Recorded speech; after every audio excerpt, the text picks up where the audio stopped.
Hi, and welcome back to the listening window. Today's story is titled The House That Wasn't There.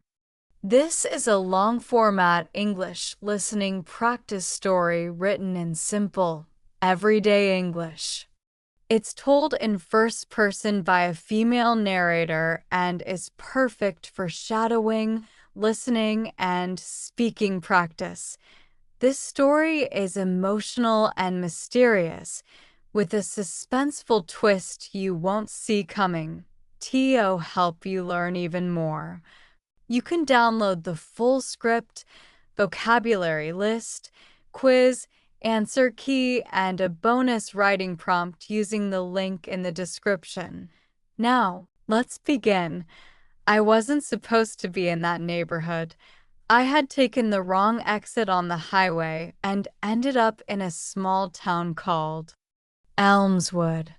It was quiet, almost too quiet for a place that had schools, gas stations, and grocery stores. Something about it felt like it was stuck in time. The clock in my car blinked 4:17 p.m. I had a few hours to spare before my meeting in the next city, so I decided to stretch my legs. I parked my car by a small park and started walking, and that's when I saw it. A yellow Victorian house with blue shutters and a wide porch. It was beautiful and strangely familiar. The kind of house that looked like it belonged in a dream or maybe a memory I couldn't quite place. I stopped and stared at it for a long moment. Then, almost without thinking, I walked up the path and stood in front of the door.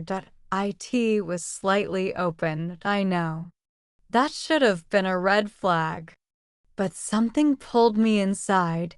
The hallway smelled like cinnamon and wood polish.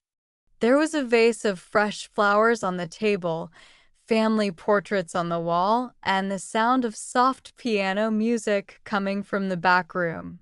Hello. I called out, and no answer. I should have left. But I kept walking, room by room. Everything was perfectly in place.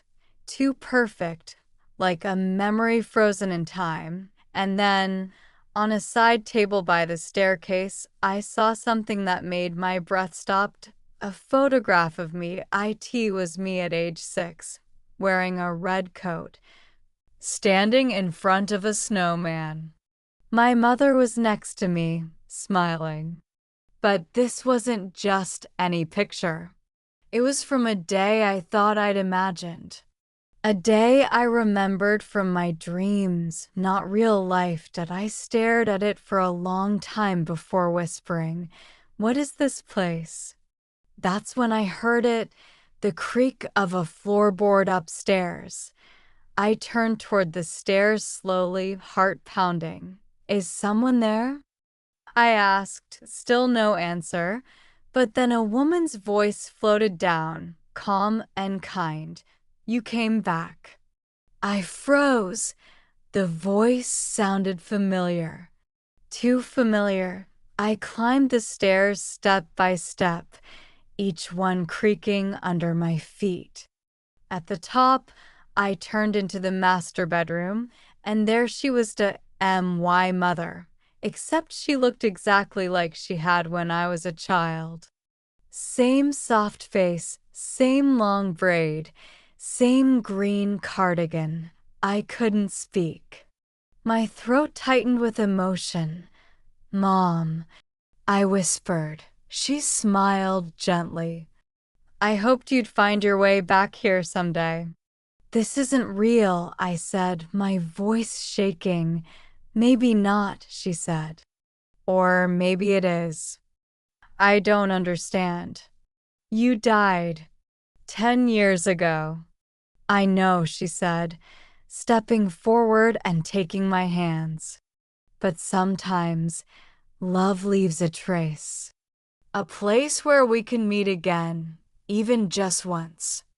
I didn't know what to believe, but I didn't want to let go. We talked for what felt like hours.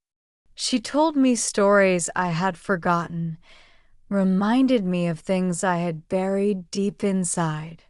It felt like coming home. Eventually, she said, "It's time now. You have to go." "I don't want to leave." "You'll carry this moment with you," she said. "You'll remember."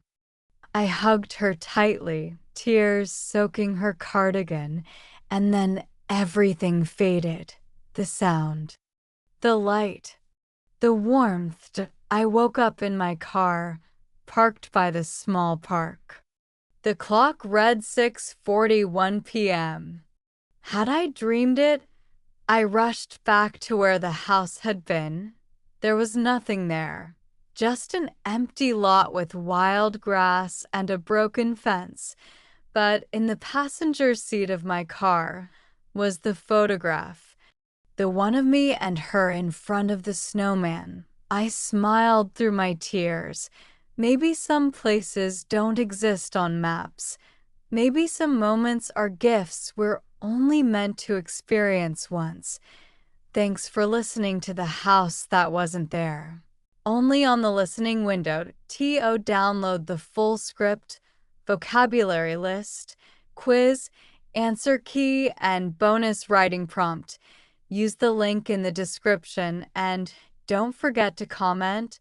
What do you think really happened? See you in the next story.